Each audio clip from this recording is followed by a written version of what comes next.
wabarakatuh. Pendengar setia Radio Resat, saya akan membacakan berita untuk hari ini, Jumat 13 Mei 2026. Sari berita penting.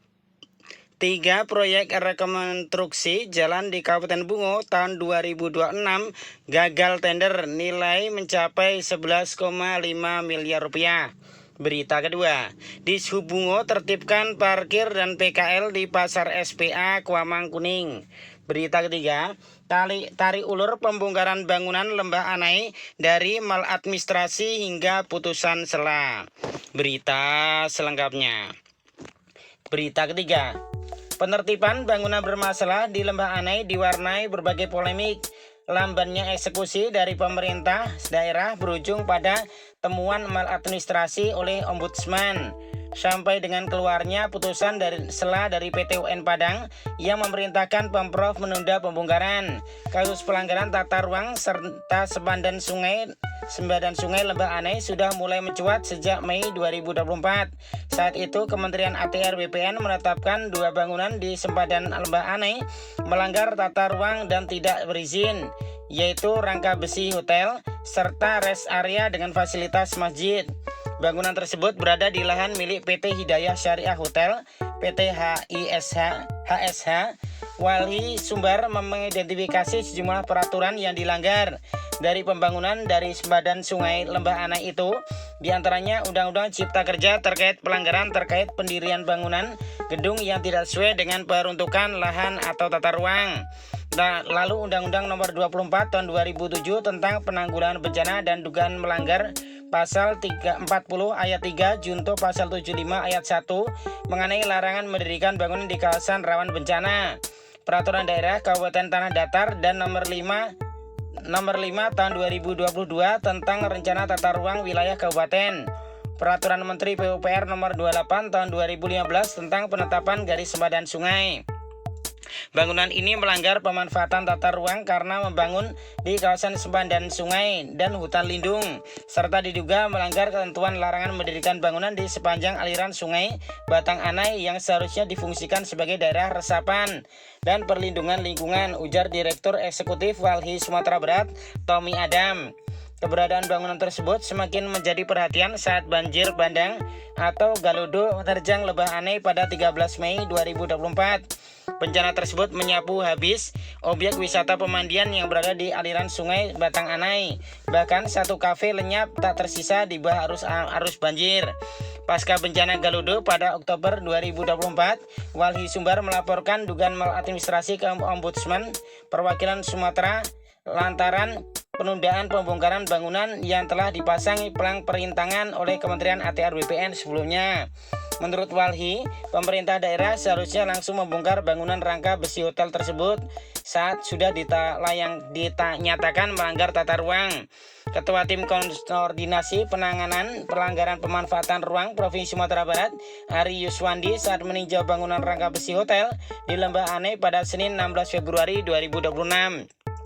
Laporan Walhi tersebut dirampungkan oleh Ombudsman pada Februari 2026 yang menyimpulkan maladministrasi oleh Gubernur Sumbar lantaran menunda-nunda pembongkaran bangunan yang menyalahi tata ruang di sempadan sungai Lembah Anai. Temuan maladministrasi Ombudsman tersebut diantaranya dugaan pengabaian kewajiban hukum dalam pengawasan penataan ruang meskipun telah diterbitkan surat keputusan Gubernur nomor 60/445/2025 pada Agustus 2025. SK itu memerintahkan PT HSH pemilik lahan melakukan pembongkaran mandiri terhadap bangunan yang menyalahi tata ruang. Penundaan tersebut dinilai berpotensi menimbulkan risiko serius terhadap keselamatan publik, kepastian hukum, dan perlindungan lingkungan hidup. Sejak awal seharusnya Gubernur Sumatera Barat lebih mengedepankan kepentingan publik terutama terkait keselamatan lingkungan dan mitigasi bencana, ujar Ketua Ombudsman Perwakilan Sumatera Barat Adil Wahidi. Ombudsman menilai secara resmi telah menyerahkan laporan hasil pemeriksaan tersebut kepada Pemprov Sumbar pada 6 Februari 2026. Dalam LHP tersebut, Ombudsman juga memberikan tindakan korektif yang harus dipenuhi pemerintah provinsi. Tindakan korektif yang harus dilaksanakan Pemprov meliputi penyusunan roadmap penegakan hukum, evaluasi pengawasan penataan ruang, serta laporan tertulis pelaksanaan tindakan korektif pada waktu 30 hari kerja. Abdel menjelaskan untuk penyusunan roadmap penegakan hukum, Pemprov diminta untuk menyiapkan rencana penertiban seluruh bangunan yang ada di kawasan Lebahanai secara komprehensif dan berkesinambungan yang dapat meminimalisir risiko bencana alam di kawasan itu, termasuk rencana pembongkaran paksa dan bangunan yang melanggar pemanfaatan ruang di Lebahanai. Ombudsman juga telah mengirimkan surat pada tanggal 10 Maret 2026 kepada Gubernur dan tim koordinasi penanganan pelanggaran pemanfaatan ruang Sumatera Barat untuk melaporkan apa saja yang telah dilakukan berdasarkan koreksi-koreksi yang diberikan oleh Ombudsman, ungkap Abdel. Pada 16 Februari 2026 lalu, pemerintah Provinsi Sumatera Barat telah membongkar paksa jumlah bangunan di Lebahanai, mulai dari tempat wisata air hingga rumah makan yang berada di sempadan Sungai Batang Anai. Namun terdapat 2 bangunan yang batal dilakukan pembongkaran lantaran dalam sengketa hukum, yakni kerangka hotel dan masjid serta 1 kios food cart. 3 bangunan yang berada di lahan Ali Usman Syuaib, Komisaris Utama PT HSH. PT HSH melalui kuasa hukum mengajukan gugatan pada PT UN Padang atas surat keputusan Gubernur Sumatera Barat nomor 640/445/2025 terkait pembongkaran mandiri kepada PT HSH terhitung 5 bulan sejak terbitnya keputusan Gubernur itu. PT UN Padang kemudian menjatuhkan putusan pada 30 Januari 2026, 2 minggu sebelum pembongkaran oleh Pemprov Sumbar. Putusan sela atas perkara nomor 53-GLH-2025-PT UN.PDG memerintahkan Pemprov Sumbar menunda pembongkaran bangunan kerangka hotel serta masjid yang berada di lahan PT HSH. Dalam hal ini, Ombudsman tidak bisa lagi menangani laporan terkait dengan objek gugatan yang masuk ke pengadilan. Posisi Ombudsman tentu menghormati putusan pengadilan, katanya. Meski ada putusan sela, Adil menambahkan, pemerintah provinsi masih bisa melakukan pembongkaran paksa kepada bangunan yang tidak masuk sengketa hukum. Salah satunya kios food cart yang saat ini telah difungsikan sebagai warung kopi. Di samping masjid ada bangunan yang kini jadi warung kopi. Jika itu melanggar tata ruang, bisa segera ditertibkan di luar hotel dan rest area yang dibuat ke PT UN, kata Adel. Ketua Tim Koordinasi Penanganan Pelanggaran Pemanfaatan Ruang Provinsi Sumatera Barat, Ari Yuswandi, mengatakan Pemprov Sumbar memilih tetap mengikuti mekanisme hukum yang berlaku, termasuk bersiap menghadapi proses hukum ke tahap kasasi jika masih terus berlanjut. Perkara ini kini memasuki tahap pemeriksaan saksi di PT UN Padang.